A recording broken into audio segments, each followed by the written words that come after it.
Glória a Deus. Queria que você abrisse a sua Bíblia e eu quero compartilhar com você hoje uma palavra. A gente vai passear um pouquinho na Bíblia. Pode ser, irmãos? Amém. Glória a Deus.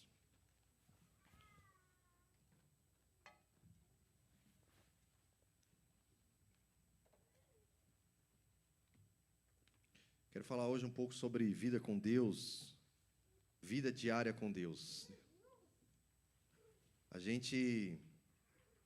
Todos nós, né, na verdade, temos uma expectativa do agir de Deus na nossa vida, amém? Amém. Todos nós temos expectativas de Deus fazer um milagre, responder uma oração, transformar a nossa vida ou a vida de alguém que a gente ama, da nossa casa. Todos nós estamos esperando o cumprimento talvez de uma profecia, de uma promessa. E a gente vive numa geração, as coisas acontecem muito rápido, né? Isso tem gerado, assim, as estatísticas dizem que nós nunca vivemos numa geração tão ansiosa, né? E a ansiedade é esse sentimento que domina a gente pro agora, né? A gente quer o agora, a gente quer o pra já.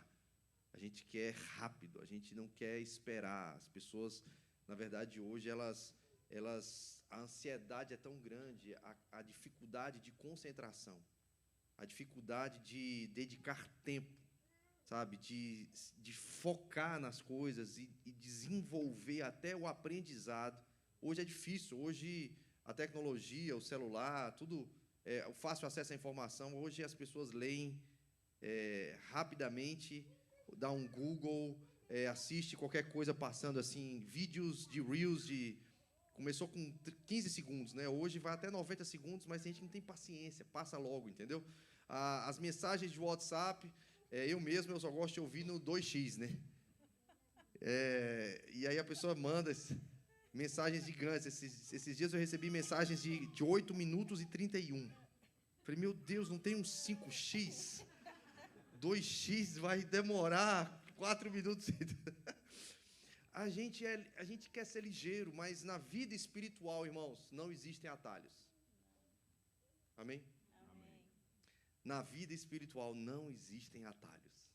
Seria maravilhoso se eu chegasse aqui para você e te contasse alguns segredos, alguns atalhos, alguns caminhos curtos, mas, infelizmente, eu não encontro na Bíblia. E como eu só posso pregar o que está na Bíblia, então é muito difícil a gente pregar aquilo que vai até animar as pessoas, né? Vai gerar uma expectativa, mas a expectativa é errada, porque toda expectativa que não é na palavra de Deus, ela vai nos iludir, né? Ela vai nos enganar, e ela vai acabar frustrando, né? Então, eu quero falar para você hoje sobre algo bem simples, bem básico, bem, como é que o pessoal fala assim, aquela coisa bem, feijão com arroz, sabe como é que é? Aquela coisa assim, bem... nos alicerces, no fundamento, na coisa básica. Certa vez eu vi uma palestra de um cara que foi pastor numa igreja em Chicago, Bill Hybels, e ele se transformou na época, lá no começo, final da década de 90, começo de 2000, ele se transformou naquela instituição, na maior associação de igrejas do mundo, na época. E eram muitas igrejas filiadas a eles. E eles contratavam, naquela época, consultoria para saber o crescimento da igreja, para saber o crescimento, o amadurecimento dos membros da igreja. E uma dessas consultorias, ele tomou um susto. E aí, desse susto, ele gerou um evento. Desse evento, ele escreveu um livro e fez uns DVDs, que o americano é sistemático, ele sabe pegar uma coisa e transformar num livro, num DVD, num guia de estudo, é fenomenal, né? E aí, qual foi o resultado que o consultor deu para ele, das igrejas? É que as pessoas estavam se envolvendo em todos os ministérios. A nossa igreja no Fortaleza era filiada à igreja deles, né? E o meu pastor pegou uma igreja com 65 pessoas, a gente comprou um terreno, construímos um prédio para 2.500 pessoas, se transformou a maior igreja da denominação no Nordeste, e foi uma explosão de crescimento da igreja, porque a gente começou a praticar algumas ferramentas, né, ministeriais, e uma daquelas ferramentas ministeriais se chamava rede ministerial. A gente procurava saber quais eram os dons e talentos de todo mundo. Todo mundo vinha, todo mundo servia na igreja, a gente fazia rede de ministérios, apresentava todos os ministérios para as pessoas. São ideias até legais, vale a pena, é bom, funciona. Mas o consultor percebeu que as pessoas, havia um gráfico, que as pessoas elas cresciam, e de repente elas não cresciam mais. Elas estagnavam, sabe? Elas se envolviam em todos os ministérios, elas participavam de todos os eventos, elas estavam envolvidas com todas as campanhas, elas eram voluntárias, o maior número possível de ministérios. Meu Deus, foi isso? Alguém deu glória aí que eu não vi? Foi a Belinha? Aí a Júlia? Não, então ela pode. Aí o que acontece? Aí as pessoas cresciam e estagnavam. E aí a consultoria deu um resultado para eles que é o seguinte: a igreja estava muito eficiente, estava legal, estava maravilhoso em oferecer eventos, oferecer programações, oferecer meios das pessoas se envolverem, se incluírem no funcionamento do serviço voluntário ministerial, mas estava pecando em uma coisa. E é sobre isso que eu quero falar hoje à noite. A igreja estava pecando em ensinar as pessoas o básico, a ter devocional com Deus. Tempo a sós com Deus diário. Alguém já ouviu falar disso? Se não ouviu falar, não tem problema. Eu ouvi falar disso pela primeira vez, eu já tinha 4 anos de crente. 4 anos de crente. Foi que alguém parou e me ensinou. Eu era um jovem, de 17 para 18 anos, na base da Jocum, e eu tive aula durante uma semana sobre devocional. Alguns chamam de vida com Deus, outros chamam de tempo a sós com Deus. Isso no ano de 2000, no mês de julho. E aí me ensinaram como fazer um devocional, como pegar um caderno. Hoje eu já não uso mais caderno, né? Eu uso os meus notes aqui, mas eu tenho vários e vários cadernos guardados, né? E é maravilhoso. E eles me ensinaram a como pegar um caderno, fazer uma oração, procurar sempre no mesmo horário, naquele mesmo lugar, e fazer uma oração, pedir para Deus calar a sua voz, calar a voz do inimigo, abrir os seus ouvidos para a voz dele, e você escolher um livro da Bíblia, e você fazer perguntas para aquele livro da Bíblia. Puxa, quem está falando? Para quem que essa pessoa está falando? Existem mandamentos, existem promessas, existem alguns tipos de profecia. Como eu aplico esse texto para mim? E aí você vai lendo o texto e fazendo perguntas, e você vai escrevendo. E no que você vai escrevendo, aí você vai também anotando o que Deus está falando com você a partir daquele texto. E aí também me ensinaram a memorizar versículos. Quem já fez isso? Memorizar versículos da Bíblia. Isso há 24 anos atrás. Eu vou falar para vocês, irmãos. Graças a Deus eu sou crente já desde 1998. Então quem é bom de matemática aí vai me dizer rapidamente quantos anos eu tenho de convertido, né? Mas já participei de vários eventos, vários congressos, vários seminários, onde muitos deles eu estava aí recebendo, tantos outros eu estava aqui ministrando. Já fiz 2 seminários, um no Brasil, um aqui nos Estados Unidos.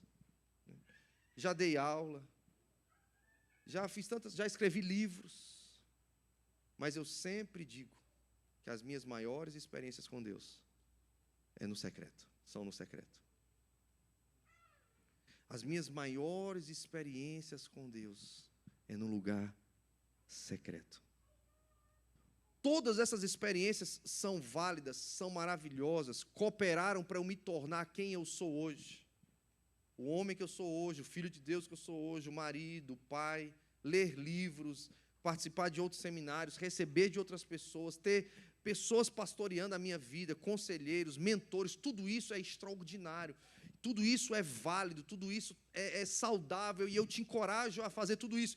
Tudo isso é muito impactante, mas você orar e ver uma perna da pessoa crescer na hora, você orar e ver a pessoa vomitar e vomitar o câncer e ela ser curada, você orar, irmãos, e ver pessoas entregando a vida para Jesus, como a gente vê aqui quase todo domingo, você batizar pessoas nas águas, você tem uma experiência poderosa com a manifestação da glória de Deus. Isso é impactante ou não é? Mas isso não nos transforma em discípulos de Jesus. A experiência impactante com a glória de Deus ou com o poder de Deus nunca transformou ninguém em discípulo de Jesus. A experiência com o poder de Deus, ela pode curar pessoas, ela pode ressuscitar mortos, ela pode libertar pessoas de espíritos demoníacos. A experiência com o poder de Deus, irmãos, pode curar a alma ou o corpo. A experiência com o poder de Deus, irmãos, pode curar o leproso. A experiência com o poder de Deus pode dar vista ao cego, pode levantar aleijado da cadeira de rodas. A experiência com Deus pode fazer um milagre na sua vida financeira. A experiência com o poder de Deus pode fazer o impossível. Mas tem uma coisa que a experiência com o poder de Deus não faz, é transformar as pessoas em discípulos de Jesus. Isso ela não faz. O que faz uma pessoa se tornar discípulo de Jesus não é o impacto de uma experiência, mas é a continuidade de um relacionamento. Estão comigo? Se a gente abrir em Lucas, capítulo 17, a gente vai perceber que tinham 10 leprosos. Quem conhece essa história, irmãos? Lucas 17. 10 leprosos. Jesus olha para eles com compaixão. Lucas 17, a partir do versículo 12. Esse aí eu não te dei, Oswaldo, desculpa. Esse aí veio agora. Ao entrar Jesus num povoado, 10 leprosos, mantendo certa distância, clamaram: Jesus, mestre, tenha misericórdia de nós. Olha o cenário, irmãos. Jesus está entrando num povoado, certo? Tem 10 leprosos. Leprosos, eles ficavam à margem da sociedade. Quando eles entravam num lugar, eles tinham que entrar gritando: leproso, leproso, leproso. Por quê? Porque ninguém podia se aproximar deles. Eles não podiam viver mais na casa deles, eles não podiam mais frequentar os ambientes de lazer, de trabalho, de nada. Eles tinham que viver fora dos muros da cidade. E se eles entrassem nos muros da cidade, eles tinham que entrar gritando.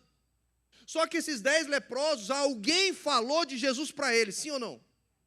Porque senão eles não tinham abordado Jesus. Alguém falou de Jesus para eles. Alguém falou: ei, tem um cara aí que ele está fazendo coisa surreal. Tem um cara aí que a gente acredita que é o Messias esperado. Ele está curando, ele está dando vista aos cegos. Ele multiplicou pães, ele multiplicou peixes, ele transformou lá em bodas de Caná, numa festa de casamento, ele transformou água em vinho. E aquilo ali, de alguma forma, gerou esperança no coração daqueles 10 leprosos, certo? Eles falam: mestre, eles clamam: tem misericórdia. O que é misericórdia? Domingo eu vou pregar sobre isso, misericórdia. Na verdade, eu vou continuar a mensagem de domingo passado, de resgate, mas vou falar de misericórdia. Misericórdia vem de misercardia, ou misererecardia, do latim, que significa você sentir compaixão no seu interior, no âmago da sua alma, sabe, assim, no seu coração, você sofrer, você se colocar no lugar. Os leprosos estão gritando: ei, Jesus, tem compaixão de nós. Ei, olha a nossa dor, olha o nosso sofrimento, a gente não aguenta mais viver assim. E aí o texto continua: Jesus olhou para eles e disse: vão, apresentem-se aos sacerdotes. E enquanto eles iam, foram curados da lepra.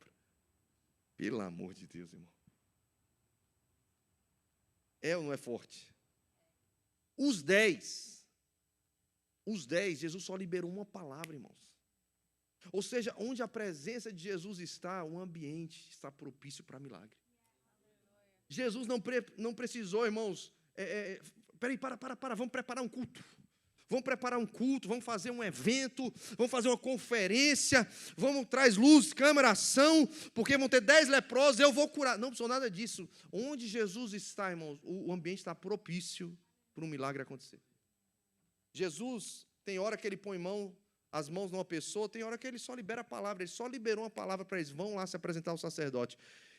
Porque eles ouviram a palavra, fizeram o que Jesus falou, enquanto eles estavam indo, os 10 foram o quê? Milagre, irmãos. É milagre. Agora o texto continua. Está no 14, né? Vamos lá. Um deles, ao ver-se curado, o cara falou: rapaz, eu estou curado. O texto diz que ele voltou a Jesus, louvando a Deus em alta voz. Lançou-se aos seus pés, agradecendo pelo que havia feito. Este homem era samaritano. Olha o detalhe da Bíblia. E Jesus perguntou: não curei 10 homens? Onde estão os outros 9? Ninguém voltou para dar glórias a Deus, exceto esse estrangeiro? Perguntou Jesus. E disse ao homem: levante-se e vá, a sua fé o curou. Algumas versões dizem que a sua fé o salvou. Preste atenção, irmãos. 10 pessoas foram impactadas por um milagre. Quantas voltaram? A história não conta como é que foi a vida daqueles outros 9. Com certeza eles não seguiram Jesus. Ninguém sabe a história deles. Ninguém sabe o nome deles. Eles foram beneficiados pelo poder de Deus? Eles foram beneficiados pelo milagre instantâneo, pela cura, pelo impossível que foi feito na vida deles? Foram, mas eles não se transformaram em seguidores de Jesus. Eles não se transformaram em discípulos de Jesus. Porque o que transforma pessoas em discípulos de Jesus não é o impacto de uma experiência, mas é a continuidade de um relacionamento diário com Deus. É um processo, irmãos. Eu creio em milagres. Eu creio nisso tudo, irmãos. Nós veremos no nosso meio, em nome de Jesus. Nós veremos no nosso meio vários milagres, irmãos. Mas a pessoa pode receber um milagre aqui hoje à noite e voltar, e amanhã voltar para a rotina dela normal, usufruindo do benefício, do impacto do milagre, mas não se tornando um discípulo de Jesus. E a nossa missão não é curar pessoas. O ide de Mateus 28, 18 a 20, quando Jesus fala: toda a autoridade me foi dada nos céus e na terra, portanto, ide e curai os enfermos. É isso que fala? Não. Ide, operai milagres, impactando cidades, províncias, nações. Não. A ordem de Jesus para mim e para você é: ide, fazei discípulos. E você não faz discípulo por meio de uma experiência impactante de um evento. Não faz. Nós não estamos em Jacksonville para gerar somente impacto, irmãos, mas para gerar discípulos de Jesus. Isso é diário. Isso é o que vai transformar a gente, irmãos, de dentro para fora. É a leitura diária da Bíblia. Sabe, é você ter a disciplina diária, irmãos.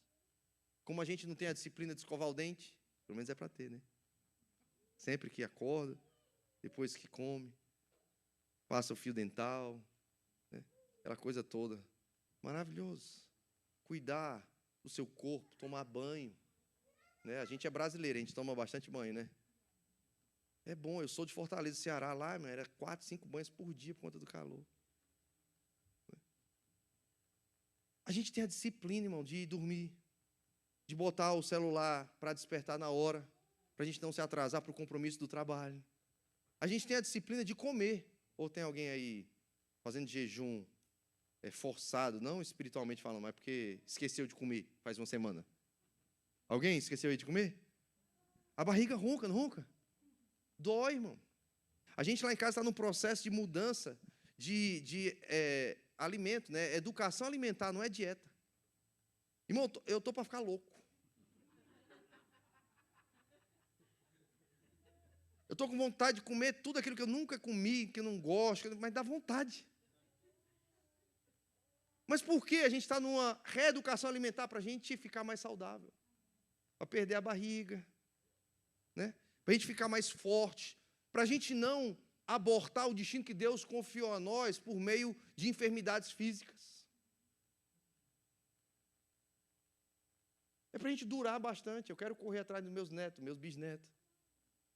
Se vocês me suportarem, eu quero ficar bem velho aqui em Jacksonville. Né? Obviamente vão ter outros pastores pastoreando a igreja, mas eu vou dar o meu pitaco de vez em quando, dar uma pregadinha de vez em quando. Talvez não me mexendo tanto, mas como talvez David Wilkerson sentado numa cadeira, mas falando ainda de Jesus. Eu tenho vontade de ficar velhinho demais, mas com saúde. Mas ninguém fica com fome, rapaz, esqueci de comer. Não, o estômago ronca, dói. Eu não sei você, mas eu fico mal-humorado. Você fica mal-humorado? Chato. Irmão, quando eu estou com fome, nem eu me aguento. Aí o que você faz? Vai comer. Só que agora a gente come com entendimento. É uma conversão do corpo. É difícil, irmão. Né? Mas, o que eu quero falar para você? A Bíblia trabalha comigo e com você a ideia de que nós precisamos, assim como nós alimentamos o nosso corpo, cuidamos do nosso corpo físico, nós precisamos cuidar, irmãos, do nosso espírito. Nós precisamos nos alimentar de Jesus, irmãos, diariamente. Nós precisamos ler a Bíblia diariamente, irmãos. Não podemos ser aquele crente que só pega na Bíblia no domingo, para ir na igreja. E aqui é escuro, mano, nem abre a Bíblia direito. Eu fico até incomodado, posso falar para vocês? Eu trago sempre a minha Bíblia, irmãos, minha Bíblia. Sempre, sempre. Minha Bíblia. Às vezes o sermão está todo no computador, mas eu trago a Bíblia. Porque as pessoas precisam ver a gente andar com a Bíblia. Mas, pastor, você é careta, está no celular. Não, eu quero a minha Bíblia impressa. A Bíblia diz que eu tenho que aprender a manusear a palavra. Eu preciso saber onde que está, eu preciso ter prazer pela leitura da palavra. Eu sublinho, eu escrevo, eu ponho a data. Eu tenho biblite, eu tenho várias Bíblias, mas essa é a minha primeira. Quando eu quero lembrar de um texto, irmãos, eu fecho o olho. Às vezes eu não sei exatamente qual o capítulo e versículo, mas eu sei que está no canto superior direito, grifado com a canetinha vermelha. E eu botei a data e escrevi assim ainda na lateral da Bíblia. Eu acho rápido. E eu digo que vou deixar a minha Bíblia para os meus filhos. Ela já rasgou, descolou, na verdade, algumas vezes. Eu fui lá com um amigo meu que trabalha com couro no Brasil e colei 2 vezes. É a Bíblia. Às vezes eu estou orando, irmãos. Eu não consigo abraçar o Senhor, mas eu abraço a minha Bíblia. Eu não consigo beijar o Senhor, mas eu fico beijando a Bíblia. Oh, Jesus, eu te amo. Eu não sinto o cheiro de Jesus, mas eu fico sentindo a minha Bíblia. Sabe, irmão? Eu não consigo ir para algum lugar, para viajar, fazer uma coisa e não levar a minha Bíblia. Vim para o culto e não trazer a Bíblia, irmãos, é como se eu não tivesse vindo para o culto. É o pão diário, irmãos. Durante muitos anos da minha vida, eu fiz um devocional num livro que o nome era exatamente Pão Diário. Alguém já ouviu falar? Foi um best-seller durante décadas e décadas e décadas. Agora, onde é que está isso, pastor? Que Jesus é o pão diário. Ele é o pão vivo que desceu do céu, é verdade? É verdade. Lá em Mateus 6, Jesus ensina a gente a orar, né? Pão nosso de cada dia nos dá hoje. É aplicado, obviamente, para provisão de alimento diário? É lógico que é. Mas nós somos corpo, alma e espírito, irmãos. Como é que a gente quer ser cristão e cuidar só do físico? Tem vários cristãos mesmo, mas ele só cuida do físico, mas a alma dele ainda está enferma e o espírito está fraco. E ser discípulo de Jesus não é frequentar a igreja, é se tornar semelhante a Jesus. Romanos 8, 29, abre aí para mim, por favor. Romanos 8, 29 vai falar para mim e para você qual é, queridos, o meu e o seu destino. Pastor, eu não sei para que eu nasci. Pastor, eu não sei qual é o meu propósito de vida. Pastor, eu não sei qual é a razão da minha existência. Eu vou te dar agora. Pois Deus conheceu de antemão os seus e os predestinou para se tornarem semelhantes à imagem do seu filho, a fim de que ele fosse o primeiro entre muitos irmãos. Eu e você fomos predestinados para quê, irmãos? Isso aí, Pati. Pastor, eu não sei para que eu nasci. Ser igual a Jesus. Ser a imagem de Jesus. Seja um médico, seja um policial, seja um dona de casa, seja um professor, seja um mecânico, seja um piloto, seja qualquer coisa, irmãos. Eu posso ser qualquer coisa, contanto que eu seja semelhante a Jesus. Semelhante a Jesus. E eu não me torno semelhante a Jesus em uma noite de impacto. Eu me torno parecido com Ele quando eu ando com Ele. Sabe quando você anda muito com a pessoa e você começa a parecer com aquela pessoa? Tem os mesmos trejeitos, os mesmos tiques nervosos, às vezes. Né? Quando a gente casa, irmãos, eu odiava tudo com banana, hoje eu gosto. Nem posso mais comer. Oh, Jesus, me ajuda. Mas eu ia para a casa da minha namorada na época, que era a Janaína. A mãe dela sabia, e ela sabia que eu não gostava de banana. E aí fazia lá o peixe à delícia. Quem conhece essa receita? Peixe à delícia. E aí aquele molho branco com aquelas bananas por cima, flambadas, sei lá como é que chama aquele negócio. Hoje eu fico, dá água na boca, mas na época eles sabiam que eu odiava banana, não fazia bolo de banana com canela, que é maravilhoso. E aí metade do peixe à delícia era com banana e metade sem banana. Eu não gostava tanto de doce, meu negócio era só salgadinho, era para festa, era só fritura. Hoje eu não como fritura nem sem me pagar. Mas aí a Jana já era daquela que gostava de doce. Deixava de comer para ir para a sobremesa. Quem é a mulher que se identifica assim? Os homens também, né? E aí gostava de coisas com banana. O que acontece, irmãos? Esse ano a gente vai fazer 23 anos de casados, mais 2 anos e 3 meses de relacionamento. Eu gosto de muita coisa que eu odiava. Por quê? Convívio. Dá tempo ainda. Pensa direitinho o que o Natan gosta. Brincadeira. Mas tem coisa que você olha no outro assim, você critica, aguenta, daqui a pouco você vai estar igual. É ou não é?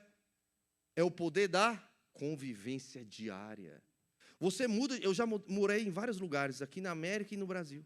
Aí eu sou cearense. Aí tem gente que fala, mas você não tem sotaque. Eu também, mas eu sou um cearense do Paraguai.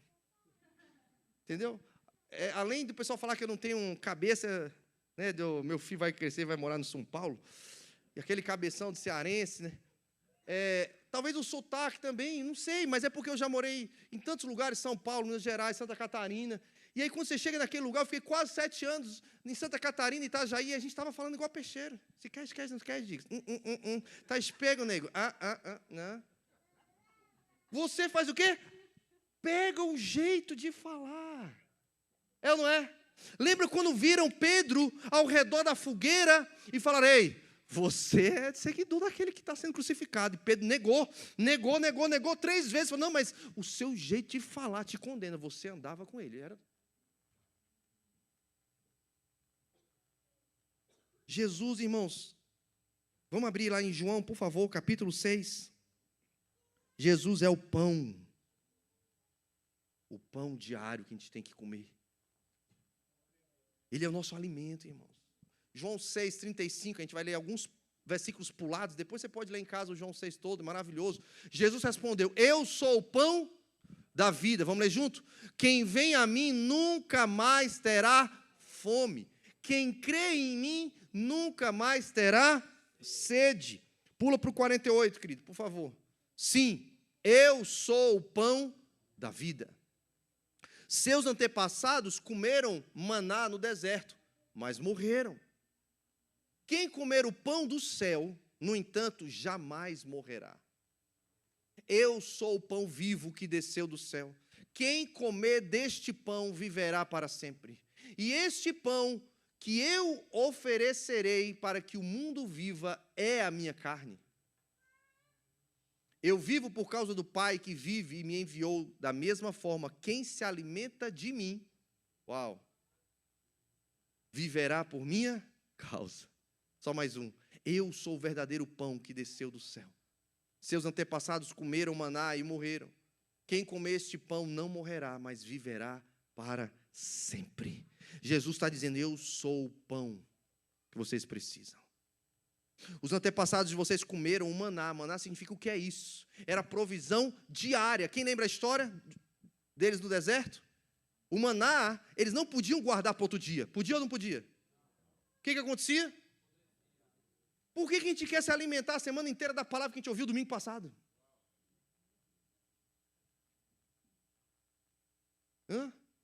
É óbvio que a palavra que você recebeu, ela pode repercutir na sua vida. É óbvio que Salmo 62, versículo 11, diz que uma vez o Senhor falou e 2 eu ouvi. Ou seja, aquela palavra que eu ouvi há 24 anos atrás, ela ainda ecoa dentro de mim. Mas ela não é suficiente para me alimentar diariamente. É o crente museu que vive de experiência do passado? É o crente saudosista, naquela época, naquele tempo. Sabe como é que é? Não, Jesus é o hoje. Jesus, diferente do maná que caía do céu, mas as pessoas comeram e morreram, Jesus falou, não, eu sou o pão diário, mas quem comer de mim, quem se alimentar de mim, não vai morrer, vai ter vida eterna. Mas a comida é o quê? Diária. É diária, irmãos. Quem comer diariamente de Jesus, quem se alimentar dele, diariamente. Como é que está a sua dieta espiritual? É bem verdade que muitas pessoas nunca pegaram uma Bíblia. Eu, antes de me converter, nunca tinha visto uma Bíblia. Com 15 anos de idade, eu nunca tinha segurado uma Bíblia. Com 15 anos de idade, eu nunca tinha aberto uma Bíblia. Parte da minha família era católica, apostólica, romana, e parte espírita kardecista. E eu nunca quis ir em nenhum dos dois, e falava que não queria mesmo, e que não ia fazer eucaristia, primeira comunhão, não ia no centro, não ia em lugar nenhum. Eu não sei porque, eu acho que já era Deus me guardando, e eu falava, não quero, no dia que eu quiser falar com Deus, eu entro no meu quarto, me ajoelho e falo. O problema é que eu nunca queria. Mas eu nunca tinha pego uma Bíblia. Então, quando eu peguei a Bíblia pela primeira vez, e essa foi a minha primeira Bíblia, irmãos, essa foi a minha primeira Bíblia. Aqui atrás está anotado, letra bem diferente hoje, 1998. Minha primeira Bíblia. Vai fazer agora, no mês de novembro, 26 anos. Né? 26 anos, 98, né? Minha primeira Bíblia. Mas a Bíblia, às vezes você nunca pegou como eu e alguém tem que ensinar. O que é o Antigo Testamento, o que é o Novo Testamento.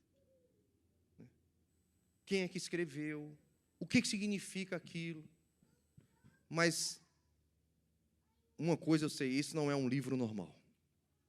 Esse é o livro mais lido da história da humanidade, mais impresso, mais vendido.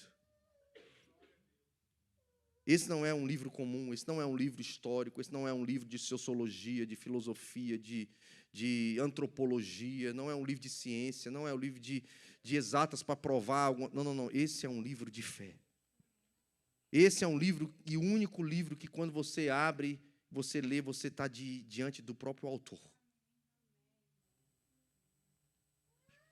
Esse é o livro que o autor pode falar com você lá no seu quarto. A minha oração, irmãos, pelos meus filhos, pela minha casa e por vocês, é que a gente ame a Bíblia. Abrir a Bíblia, irmãos, tem uma música de um amigo meu chamado Reuel, que ele fala que quando eu entro no quarto, fecho a porta e abro o meu coração. Sabe o ato de você entrar no seu quarto, como Jesus fala, entra no seu quarto, fecha a porta, fala com Deus em secreto, que te vê em secreto. O que Jesus está falando ali? Devocional. Vida com Deus. Ah, pastor, essa mensagem está muito básica. Tem que ser básica mesmo. Por quê? Porque é o que vai nos sustentar no dia a dia. É o que vai manter a gente, irmãos, na hora de uma decisão, das menores, mais simples, ou das maiores e mais complexas da nossa rotina, do nosso dia a dia, da nossa vida no trabalho, do nosso relacionamento familiar, na rotina familiar, na educação dos filhos, no noivado, no namoro, no casamento. É a nossa vida diária com Deus que vai fazer a diferença, irmãos. Mas é uma escolha. É uma escolha. Paulo vai falar, irmãos, lá em 1 Coríntios capítulo 2, depois que Jesus veio, morreu e ressuscitou, estou terminando. E ele enviou o Espírito Santo dele para a terra. A partir daquele momento surgiram agora não mais 2 tipos de pessoas, mas 3 tipos de pessoas na terra. Antigamente existiam aqueles, antes de Jesus ser assunto ao céu e enviar o Espírito, e a igreja nascer, existiam 2 tipos de pessoas. Aqueles que eram nascidos da carne, né? E aqueles que criam no Deus monoteísta, Deus de Abraão, Deus de Isaac, Deus de Jacó, Deus de Moisés. O povo de Deus. Agora, com o nascimento da igreja de Jesus ali no século I, a igreja primitiva, Não tem mais dois tipos de pessoas. Tem aqueles que nasceram da carne, tem aqueles que nasceram do Espírito, certo? E tem aqueles que são cristãos imaturos. Que Paulo vai falar em 1 Coríntios, capítulo 2, se quiser soltar aí para mim, por favor, Oswaldo, que ele queria até dar comida sólida para eles, mas ele não podia porque eles ainda eram bebês, imaturos. 1 Coríntios, capítulo 2, irmãos, na primeira vez que estive com vocês, não usei palavras eloquentes, nem sabedoria humana para lhes apresentar o plano secreto de Deus. Opa, espera aí. Eu falei o capítulo errado.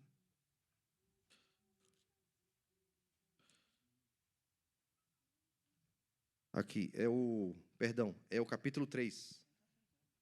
Capítulo 3. No capítulo 2 que Paulo fala sobre o Espírito Santo, o Espírito que vai nos ensinar todas as coisas, nos lembrar que nem olhos viram, nem ouvidos ouviram, nem jamais penetrou no coração do homem, mas o Espírito vai ensinar para mim e para você que somos espirituais, todas as coisas que Deus tem preparado para mim e para você. Você pode ler isso no capítulo 2.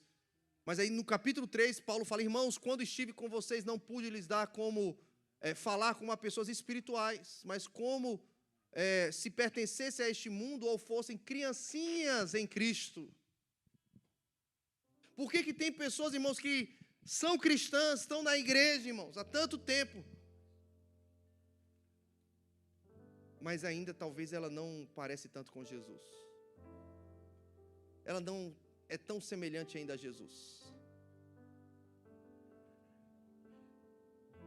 Não passou por tantas transformações ainda no caráter, nos hábitos, nas prioridades, na sua rotina, nas suas tomadas de decisão, no seu lidar com pessoas, no seu lidar com o dinheiro. Por quê, irmãos? Porque talvez essa pessoa ela teve até uma experiência impactante com o poder de Deus. Talvez ela até teve uma primeira experiência como aqueles 10 leprosos, de verdade. Mas falta o que falta demais na nossa geração, irmãos, que é o famoso discipulado. Aprender da Bíblia. Aprender a orar, irmão. Ninguém nasce orando. A gente tem que aprender a orar. A gente ora como? Em pé, sentado, de joelho, falando alto, falando baixinho, sussurrando, gritando. Como é que a gente ora, pastor? Quantos minutos eu tenho que orar? Quantos versículos da Bíblia eu tenho que ler por dia? Eu tenho que jejuar ou não? Será que eu aguento jejuar? Que tipo de jejum que eu faço? Pastor, e como é que eu oro? Como é que eu louvo? Tomando banho? Eu faço uma playlist e só ouço no carro? Como é que, se eu me trancar no quarto, vai ficar boring? Vai ficar boring pra caramba. Nas primeiras vezes. Vai ficar chato demais. Você não vai saber o que falar. Igual duas pessoas desconhecidas trancadas dentro de um quarto. Vai ter conversa, irmão? Fala pra mim. Vai ter o que papear? Não vai. Não tem afinidade. Não tem intimidade. Não tem sobre o que falar. Não tem histórias para relembrar. Não tem liberdade de usar, sabe assim, algumas palavras. Fica todo pisando em ovos. Por quê? Porque não se conhece, não tem intimidade. Está no ambiente de 4 paredes, irmãos. A gente não pode, deixa eu te falar, irmãos. A gente tem que ser aqui na igreja o que a gente é em casa. O encontro da igreja é só um reflexo do que a gente é em casa, irmãos. O culto mesmo de verdade é em casa. A intimidade, a relação com Deus mesmo é em casa. Aqui não, aqui é coletivo. Aqui, porque uma intimidade em público, irmãos, isso é pornografia. Não dá para ter tanta intimidade assim em público, não, irmãos. Aqui é um lugar só para a gente se encorajar, para a gente se amar, para a gente se abraçar, sabe, para a gente confrontar um ao outro, para a gente receber ferramentas, para a gente orar uns pelo outro, para a gente adorar o Senhor na Assembleia dos Santos, na coletividade, para a gente ouvir testemunho, para a gente receber um pouco daquilo que Deus fala. Talvez em 40 minutos a gente medita junto nas Escrituras, mas todos nós, irmãos, precisamos, por favor, escute o que eu estou falando. Precisamos ter a nossa vida diária com Deus. Não tem nada mais importante, irmãos. Aprender a ouvir a voz de Deus. reconhecer quando Ele está falando ou quando Ele está em silêncio. Separa aquelas músicas que quando você coloca, o teu coração queima. Sabe como é que é? Sabe quando a gente lembra do namoro, né? Tem aquelas músicas que a gente lembra do namoro. Quem teve aí? Né? Ninguém namorou, gente? Pelo amor de Deus, fala sério. O perfume, né? São lembranças afetivas, sensoriais. A música. Assim também é com Deus, irmãos. Assim é um louvor que você coloca, aquilo ali, ele, meu Deus, me arrebata por dentro. Ele me anima, ele me encoraja. Sabe? A gente tem que cultivar isso, irmãos. É igual um casamento. Se você não cultiva, vai ficar monótono. Vai ficar chato. Por isso que muitas pessoas estão separadas debaixo do mesmo teto. Porque não cultivou a intimidade, irmãos. Por isso que muitos crentes vêm para o culto, irmãos, mas não tem intimidade, irmãos. O louvor está truando, o céu está descendo e a pessoa está... Vai já acabar. Pois é. Então, por quê, irmãos? Ela está... Está estranho para ela, sabe como é que é? Ela não consegue. Por quê? Porque a gente só é aqui o que a gente é lá. Se lá a gente baba, chora, aqui a gente vai fazer a mesma coisa. Aleluia. Só que a gente vai fazer com os irmãos também. Vai ter mais gente babando e chorando, vai ser maravilhoso. Precisamos ter vida diária com Deus. Jesus falou, isso é muito forte. João 6,57. Quem se alimenta de mim, por mim viverá. O alimento que eu e você precisamos, irmãos, é Jesus. Diariamente.